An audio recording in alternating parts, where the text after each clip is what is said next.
Okay, good afternoon, everybody. Welcome to another Thursday afternoon with MyTrade. This is Beyond Connections, our bi weekly session for investors in the stock market to be able to ask us, the analysts of Abacus Securities Corporation, to ask us your questions about the stock market.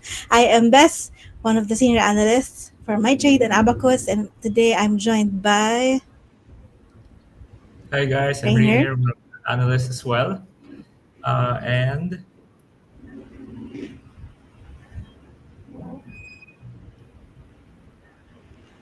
And we're joined by Icy, who's on mute. yes. He's our technical analyst, so you can ask all your questions about charting. So while we're waiting for your questions, guys, and while we're waiting for IC to come back in with his camera, uh, anything that you want to discuss, Rainier? I think earning season is well begun. Um, there have been a few companies already that have reported their full year or fourth quarter earnings results. Anything interesting on your end? Yes. I think the last time we met with our viewers, it was I think our HI who reported their results, and on the consumer side, it was kind of a mixed bag. At least on the end of our HI, since they do have a portfolio on consumer discretionary and basically the essentials or the staples, and the strength has been mostly coming still from the consumer staples rather than the discretionary, which is consistent with what's happening or what is the current trend when it comes to consumer spend and the weaker than expected GDP numbers. That consumer discretionary continues to lag, and this might be apparent or be seen in the coming weeks when more of the companies, especially on the consumer discretionary front, reports the results. So, for example, I think we can see this from results with FCG as well reporting the results a few days ago. Their I think their calendar fourth quarter results were not as strong if you compare it last year. Same store sales growth, which is a key metric for restaurants, was down 13%, which is pretty steep, especially for a growing company like FCG. So maybe that's just one end, but so far in the running of report cards for the consumers, it's not looking so well for the consumer discretionary. Well, at least for the first half of the for the first few names that have released their reports. I think so far that's all what we've had or what we've seen for the consumer space. Although, ano pala, yesterday, and one of the key companies as well among the consumer names is Monde. They also announced their results yesterday. I think it's still ano pa rin. For Monde, it still speaks volume of the consumer staples side, wherein their products are actually in that front. They still maintain the upward trajectory or upward momentum for their products. That is positive for them. That's why earnings so far on the consolidated side remains to be in line with expectations, at least for Monde. Speaking of Monday, I think there is an impairment charge that they are going to book, or they booked in the fourth quarter. Is that correct? Yes. In case I think a lot of our viewers might have seen this as well in social media or some of the news outlets. I think we have mentioned this prior that Monde is expected to have another impairment charge. I think we already mentioned this even last December. And yesterday, Monde did confirm this that they are expecting another impairment charge that will amount to about 6 to 7 billion pesos. So that will put Monde again in the negative for the fourth quarter because of that impairment charge. So, but still, that is on the reported net income side. They're mostly non-cash impairments a month. And the impairment, in case you're wondering, this is for Mondes Meat Alternatives business, which continues to lag because of weaker sales in the corn brand in its UK market. So really, that's been the one dragging Mondes so far. I think in over the past few months. Okay, so thanks, Rainier, for that. I think we have a couple of questions already on the comment box. Hi, Ken. Hello. Welcome back. Why are very few stocks, only P Gold, positively reacting to the recently implemented Create More? Maybe Rainier can comment on P Gold, but I think investors and traders are not or have not paid attention to this development. Basically, since there are other more top of mind developments in the market recently, um, uh, uh, I think one of the it's not being taken into consideration since there is it doesn't really uh, counteract how much the effect of other factors in the market are having on sentiment. For example, the global uncertainty towards Donald Trump's tariffs, um, the lack of foreign buying or interest from foreign investors, and it's not uh, basically it. There isn't really a lot of clear cut benefits to specific stocks that are not being counteracted with other more negative developments in that area. For example, this the create more may be positive for properties. However, the property sector is already being inundated by other negative drivers like the impression of having an oversupply and also the lack of demand coming the from the cessation of pogo activities and also the still high interest rates that may be affecting residential demand. How about anything on T Gold, Rainer? Yes, thank you for the question. But for P Gold, I don't think the recent price action was due to the implementation or the news on Create More, but I think P Gold has been, I think, more of on a sideways trend. So if you observe, it hasn't really been moving similar to how the index is moving.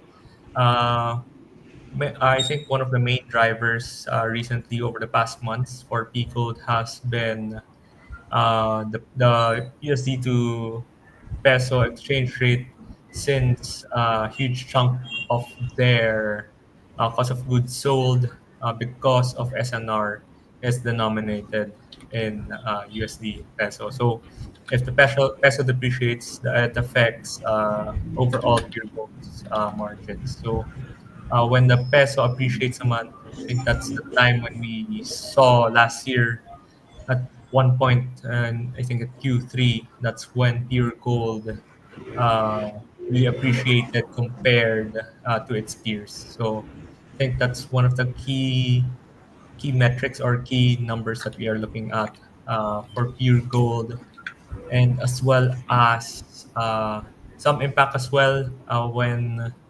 the minimum wage hikes were announced, since they do have a lot of their manpower on that, so that may have affected OPEX as well. But overall, in terms of earnings, we haven't seen the impact of that yet in terms of their top line and bottom line. Okay. Hello, LB De La Cruz, another regular viewer. Hello, Shane Custodio, sorry.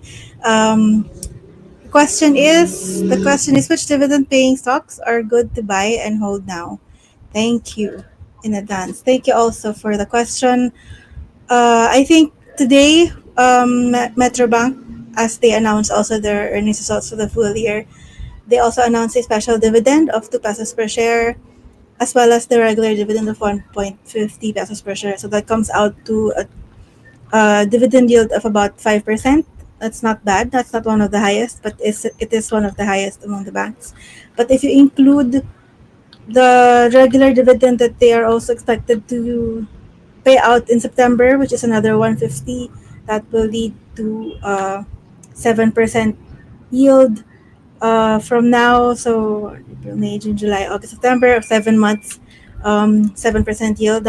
Not one of the highest, but also not that bad. Of our other highly dividend paying stocks, SCC is expected to announce their dividends sometime in March. We are expecting 5 peso dividend from that, so a yield of maybe 14%. Also, I think LTG, is that, am I right, Rainer? They are still expected to yield a little bit, a little in the double digits, around 10-11%. Although I think, as we have, if you have been reading our short takes reports, we have mentioned LTGs. We do expect LTG's dividends to start to decline over the next few years. So this would be one of the um, last times that LTG would still be yielding quite strongly in terms of dividends. Anything to add, Rainer? I think you mentioned some of them best, and I think for our viewers, it is worth saying or worth noting that I think March and April is the time. March or April is the time when companies usually announce their results and their annual results, and it's also the time that they uh, declare their dividends, and some of them do declare only once a year. So the nominal amount is bigger compared to the ones that announce quarterly. So uh, there is that play as well for those looking at dividend names. I think some names that are worth noting that pay like a one-time annual. I think the likes of MWC, Upson. Have to double check some of the names, but in case you're looking at the ones ano naman for buy and hold, so um, you don't mind if it's quarterly, semi-annual, or annual. Some of the names that we like still the ones mentioned by Bess, the one I mentioned, PLDT. I think that's about it, and the REITs as well.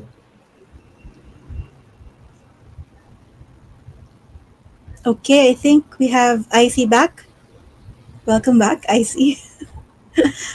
Maybe you can. I can't hear you. Are you on mute? I think you're on mute. Sorry, I was on mute. So let me know what Okay. chart you want to look at. Sorry about that. We had technical difficulties with the internet. It's a bit slow, so hopefully just bear with me. Well, Let us maybe know what just chart you want started. to. Yeah. Maybe I read first on the index, and then what stock you are Okay, interested I will in look at or you the think is interesting. index. So quick look at the index. If Joseph is there, can share with us. There you go, the index here. As you know, we broke support here at. Hope you can hear me. Okay, 6,164. So it looks like we just had a temporary rally towards the resistance, and it appears as though that there could be a continuation of this descending channel. Interesting charts. It was well, the one that I have noticed was no was plus. Hopefully it loads okay. Digi plus. Uh, After that short consolidation, it recently broke out again. If you're on the trade, look to trail your stops to go near 29 pesos and 60 cents. So as this goes higher, the trailing stop will also go higher. So those are the stocks that I noticed recently and were interesting. Let me know what other ones you want to look at. Okay. Yeah. Okay, thanks, IC. Maybe we can look at the next questions. Yeah, my lag. May lag. Uh, Hopefully next time we can be at the studio so things would go more smoothly.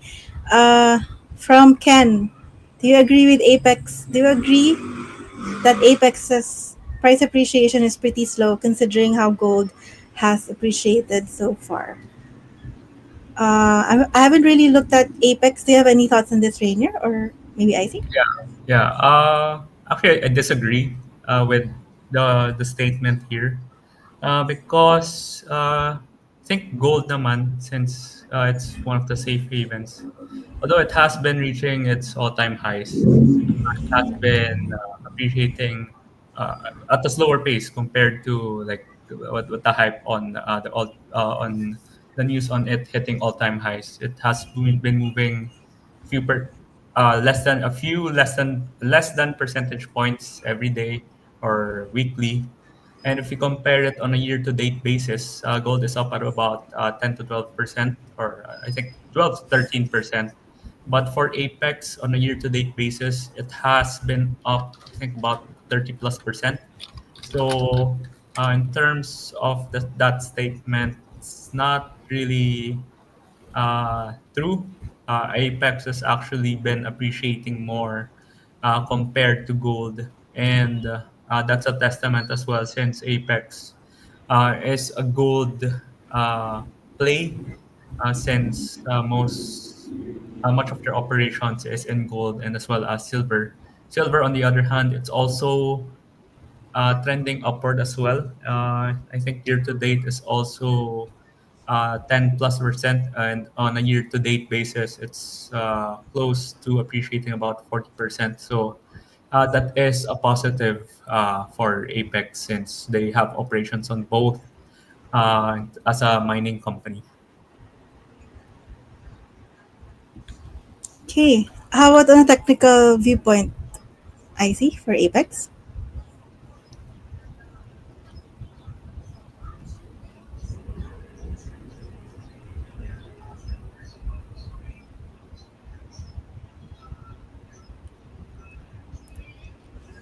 For Apex, yeah, the the technicals actually agrees with what Rainer was saying.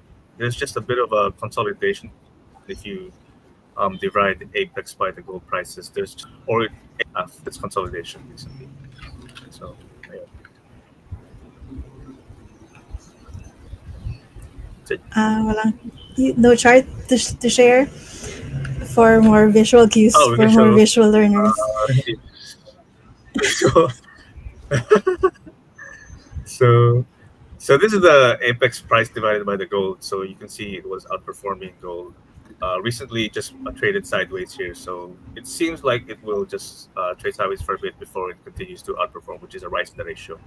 So yeah, that's what it looks like. Okay, thank you So for yeah, that. that's Okay, it. next No question question. from Igay Tynes. I hope I pronounced that correctly. Two questions from him or her. What is your thoughts on the property sector, and also what is your outlook on URC JGS? Do you think their performance will get better this year? So recently, URC and JGS. Let's do that first, no? URC and JGS were kicked out of the MSCI indices, if I'm not Announced, mistaken. Sorry? just announced, not yet implemented. Yes, it will be implemented in at the end of this month. Uh, that was announced Feb 12, right? So I think this was slightly unexpected by the market. So the stock has been negatively affected by that, but also JGS earlier this month also announced that they shut down their what do you call this, their plant that makes plastics. I forgot the word. Maybe you can help me. But their petrochem segment, they shut it down. This shutdown was already planned as early as December last year, but uh, initially I think it was telegraphed that they were going to shut it down for only about 3 to 4 months, which was what they did already previously. So there was an announcement earlier this month that that shutdown will now be indefinite. So that's also a negative for the stock. That the fact that the shutdown will be indefinite while it's also not still being sold. So the petrochem business has been a big drag for JGS. So although the shutdown would help in keeping losses managed, there will only be some overhead costs um, in maintaining their equipment and the business. Uh, the fact that it's indefinite means that uh, the future is very very uncertain for that segment, and actually what we would want is if the or we would only be positive on the stock is if JGS um, sells that part of the business which has been a big drag to the overall conglomerate. For URC, maybe Rainier can um, Yeah. discuss the outlook, and then I see for the technical point of view. Yes. Thank you for that, Bess. Then for URC, uh, yes, URC, as you can see it in their share price and based on the 9 months or the third quarter earnings, that's the time when URC really broke down because of weaker top line results, both from its branded food business and as well as its sugar business. So, really, their profits have been deeply affected compared to how it performed in 2023 or even in the first half of 2024. And the outlook so far in the URC is much more, I'd say, uh, grim compared to the likes of Monde and even Century Pacific or CNTF, because URC, they do have a lot of a portfolio that has chocolates and coffee, both of which its raw materials have been spiking upwards, and their margins are expected to be affected beginning in 2025. In 2024, they were saved by that because they were able to hedge inventories earlier.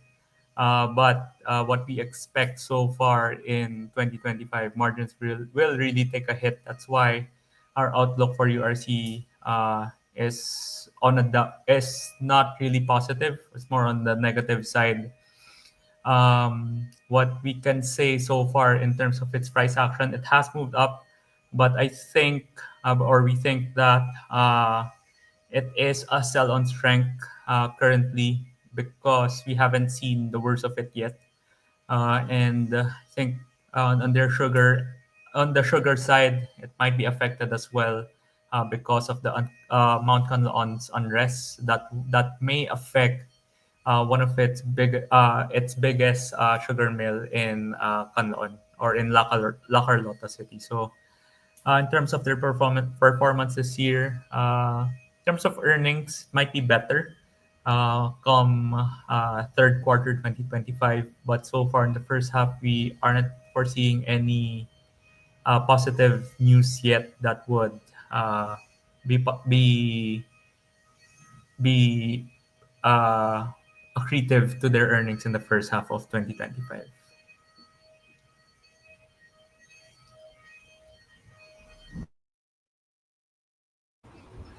Oh, the technical point of view for URC and JGS, I see. URC and JGS. Okay. So Joseph,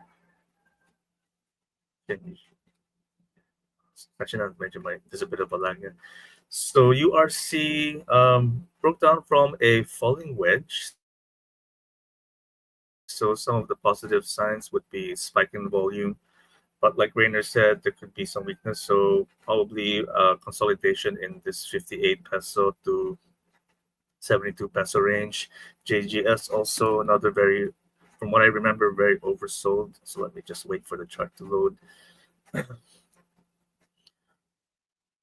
Uh, Also, another oversold stock. There's any positive? It's this volume spike here, which could be capitulation, more of like exhaustion of sellers. Probably no signs of a reversal yet, except for the part where it's an oversold condition. So most probably more sideways price action before it can have a longer lasting uptrend, if any. So yeah, it's from you for JGS. Did you get that? Yes. Okay. Thanks for that, IC. And the other question from Igay is on the property sector. This was mentioned briefly earlier. No, the property sector has been beset by a lot of negative sentiment from the impression or the very highly reported upon impression of oversupply for especially for the Metro Manila uh, for the companies that have a higher exposure to Metro Manila real estate industry. Lately, also the fact that the BSP decided to keep rates steady instead of what the market expected, which was a cut, would keep interest rates higher for longer. Although we do expect the BSP to still cut by 50%, 50 basis points for the rest of the year. But the fact that they kept it steady and said that there is a lot of uncertainty in the global market, which led to that decision. It means that interest rates would have not declined to the extent that it has started to benefit. It would benefit the property sector, so that's a negative for the industry as well. Also, the demand from the BPOs have not been able to uh, make up for the cessation of pogo activities. So that's that is uh, that is the sources of negative sentiment for the sector. And also today, Ali reported their earnings, which was just in line with market expectations, but there was some there were lower reservation sales, which maybe may have been taken negatively with the market as well. And Ali is one of the better performing ones. So that may be parang foreshadowing the performance of the rest of the property stocks for the fourth quarter earnings. Uh, RLC also saw some or rather large cancellations in the third quarter of last year, and it will take some time for them to recover, both both on fundamental basis and also on some confidence from traders and investors. So, anything to add on that, Rainer? Yeah, at least for Ali. Ali kasi supposedly it was one of uh, in terms of its sales reservations, it was expected to be the least affected by the weaker residential segment, since much of their strategy, I think, over the past 2 years and moving forward, has been to cater to the high end segment. But in the fourth quarter of last year, sales reservations were down slightly by 4%.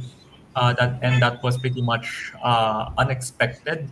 So I think uh, that that change in its expectations uh, really drew down on Ali, since I think it was down about 8% today, and I think it could get worse for the rest of the property sector.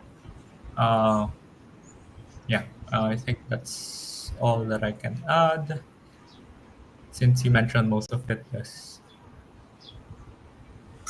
Okay, I think we have time left only for a couple more questions. Uh, Ken says, I think this is in response to your answer about Apex Trainer earlier, that when gold appreciates around 20%, gold miner profits have to go up 30 to 40% based on operating leverage. And since gold has appreciated 20% since last August, but Apex price same level is quite Apex being still on the same price level is quite strange.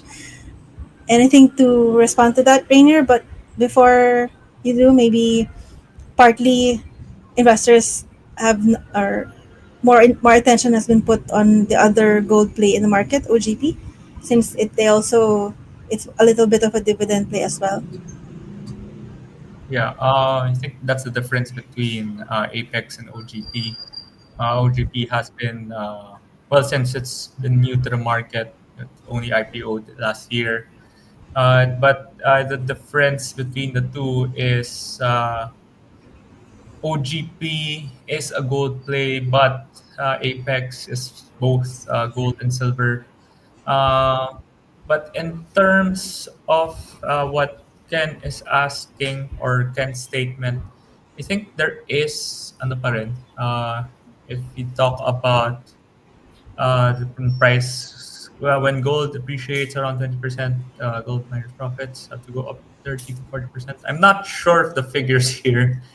Sorry to say, I'm not sure if they're quite accurate, but we have to take into account as well that earnings of these companies, especially, for example, fourth quarter has passed and we're now in February, but they haven't reported the results yet. So it takes time before we see the expected results for us to see how much of the profits of Apex and OGP have have resulted because of the gold appreciation. But so far in the 9 month 24 period naman, I think they have gone uh, at least higher than what was mentioned here.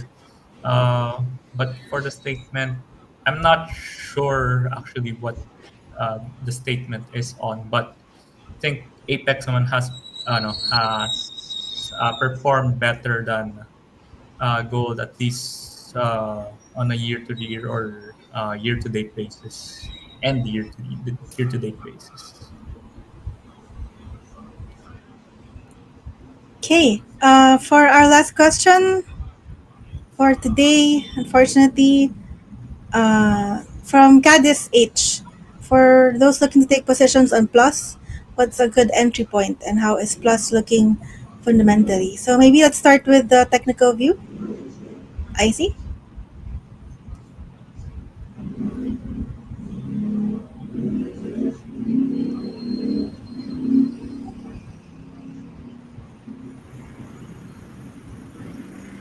You're on mute. I see you're on mute.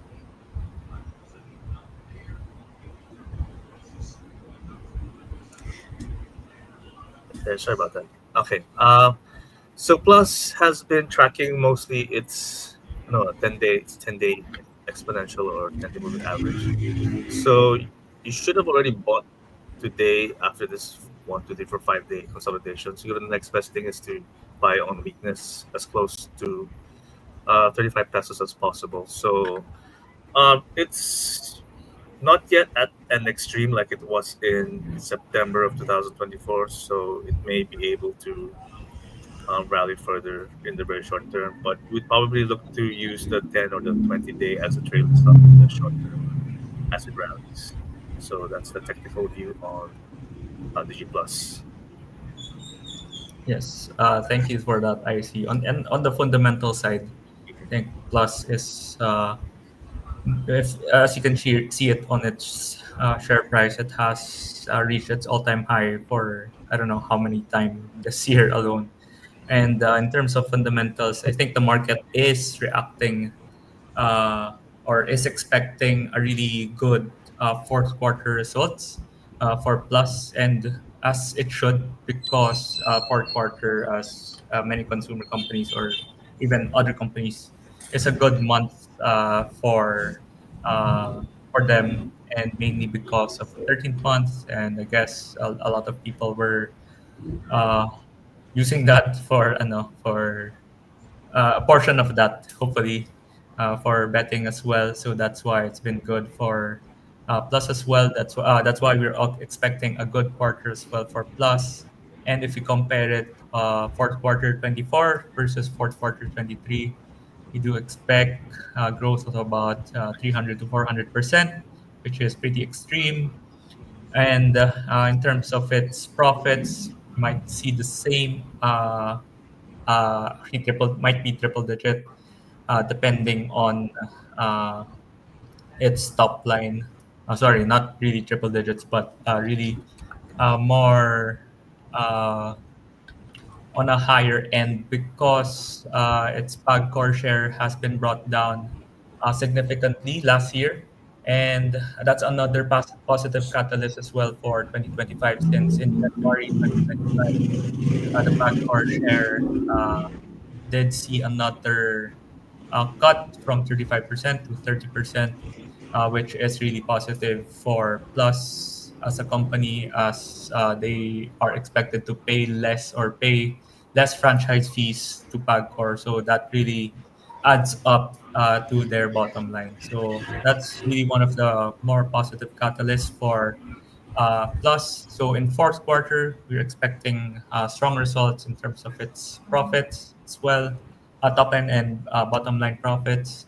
And then on the first quarter of 2025, we might see a flattish quarter on quarter despite a seasonally weaker first quarter because of the lower PAGCOR share, which should put Plus on a good footing, especially when they start their operations in Brazil come later this year. So, on the fundamental side, Plus is really growing exponentially, especially if compared to its land-based peers in the casinos, which have been on a downwards trend, and we do believe that Plus is getting market share from them.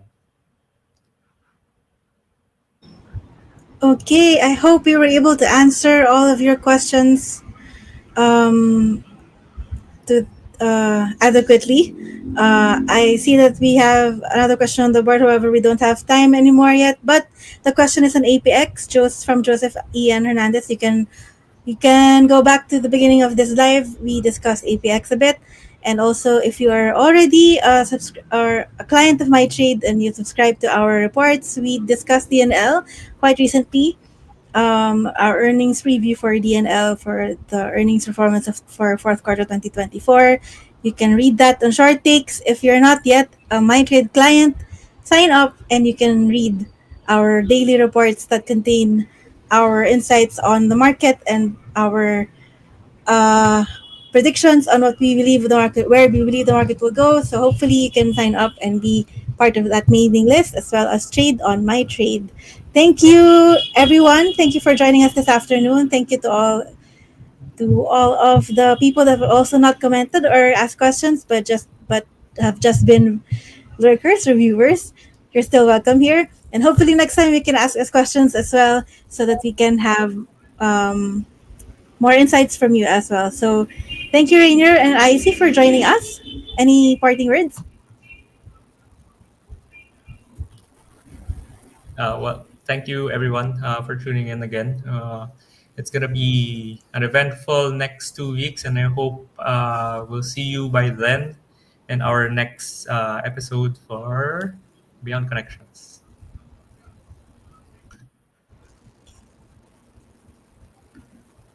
Okay, bye, everyone.